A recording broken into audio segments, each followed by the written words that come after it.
when I became even whip, certainly leader and for sure speaker, the response that I got from out all over the country was so overwhelming from people saying how encouraged they were that we had broken, not the glass ceiling, that's nothing. We're talking about marble ceiling. And that especially encouraging was some notes from dads, fathers of daughters saying, I have so much confidence in my daughter now. I know she can do anything because you've reached that height. Isn't that wonderful? God bless Nancy Pelosi. She made fathers all over America happy. And by the way, that's why we should elect Hillary Rodham Clinton as president of the United States, so fathers will know that their daughters could do anything. Sounds like a good reason to me. Joining us now is Cleta Mitchell, partner at Foley & Gardner, LLP, attorney for targeted Tea Party groups, and attorney for many GOP senators as well. Cleta, good to talk to you. Nice to talk to you. All right, we got a problem here, and it's the FEC, the Federal Election Commission. They have is it Ravel? Ravel. The Rhymes with unravel. Yeah, the FEC chair. And what is going on with this this Women in Politics forum?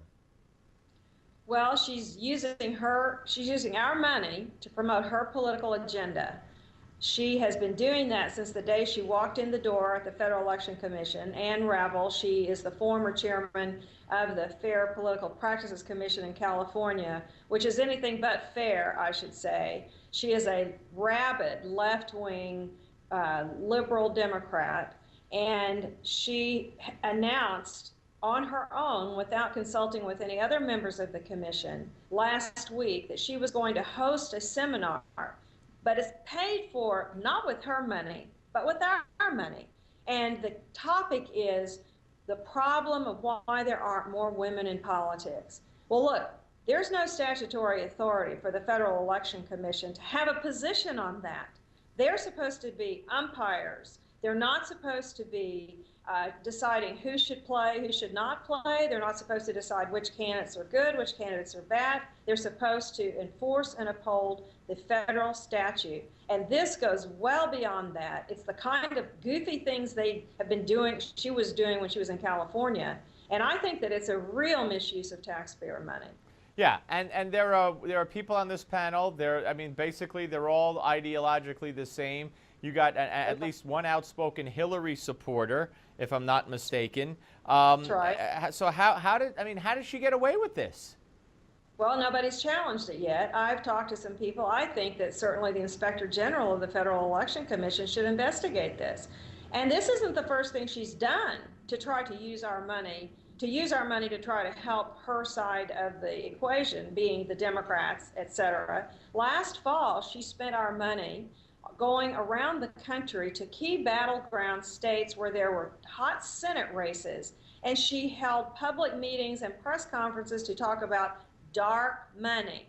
Well, dark money that's code by the left, by the Democrats, to attack the sources of conservative donors who want to support conservative or Republican candidates for office. So here she is using our tax dollars, going in and taking sides on issues, many of which were the same themes that these Democratic candidates were running on.